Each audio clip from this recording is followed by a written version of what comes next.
Could the prescription for feeling more beautiful be hiding in your closet?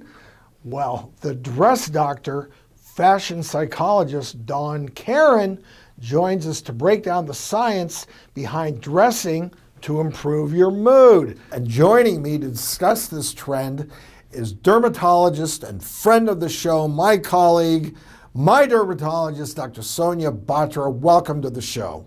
Thank you so much for having me. It's great to see you. Dr. Karen, I love this. Welcome to the show. Welcome, Dr. Karen. Thank you for having me, everyone. That's a really lovely prescription on your part. I think as we're all facing a mental health crisis, unfortunately, in this country, it's a lovely way to start. I think obviously some people may need more than a fashion prescription, may need to see a professional if they're truly suffering from depression.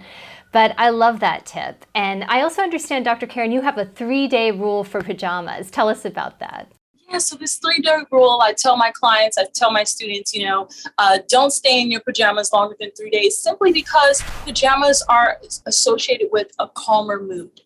So if you're already in a funk, you're already depressed, it can sort of cause you to sink into this further abyss. And we want to stay away from that.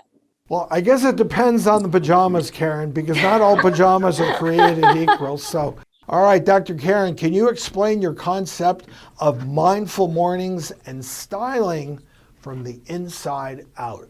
Yeah, so this notion of having a mindful morning. So before you get out of bed, I'm charging you to determine what type of mood you want to be in and dress accordingly. Are you going to mood enhancement dress, which is dressing to uplift your mood, or you're going to be mood illustration dress, which is dressing to maintain an emotional equilibrium. I too call this serotonin dressing, which is dressing to, be calm. And in ways you could serotonin dress could be wearing sweats, wearing something comfy, wearing a hoodie, things of that nature. And your point is well taken, because our moods really have been so impacted in the last couple of years during the pandemic. I'm curious also if you could explain how our relationship with clothing changed during this window. Yeah, so during this tumultuous time of this pandemic, gone were the days where you had others telling you what to wear and you're dressing for external factors. Now you're forced to deal with yourself. So our relationship with our fashion choices have changed, has evolved, and we sort of had to reset and get in tune with ourselves during this time. When we were at home during the pandemic, we were dressing down all the time, maybe those PJs for 3 days. And I think, without question, that affected mood. And then when we did decide to, hey, you know what, I'm going to clean up and dress up, and for whatever reason, there was a psychological boost associated with that. So what you're talking about is for real. So Karen, you tell us that there's other colors that evoke different moods. Can you tell us about that? Yeah, so just quickly, blue is for tranquility if you want to remain calm. Purple for, this regalness if you want to feel like a queen or a king for the day. Brown, wholesome. Pink for femininity. Black for power. And I would just say power, maybe intimidation, but we'll just leave it at power.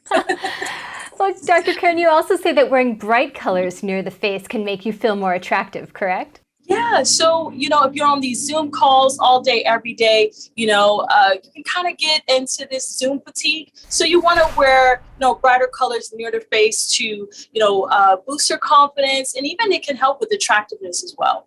And I believe you also say about boosting confidence that statement accessories can play a big role. Tell us about that as well.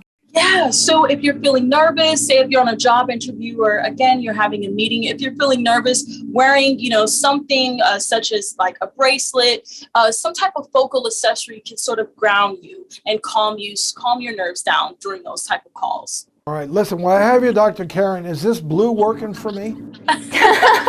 Definitely working. I mean, you appear very trustworthy.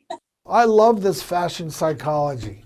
Yes, so fascinating, Dr. Karen. Thank you. Thank you so much for coming, Thank Dr. you. Karen. Thank you for having me.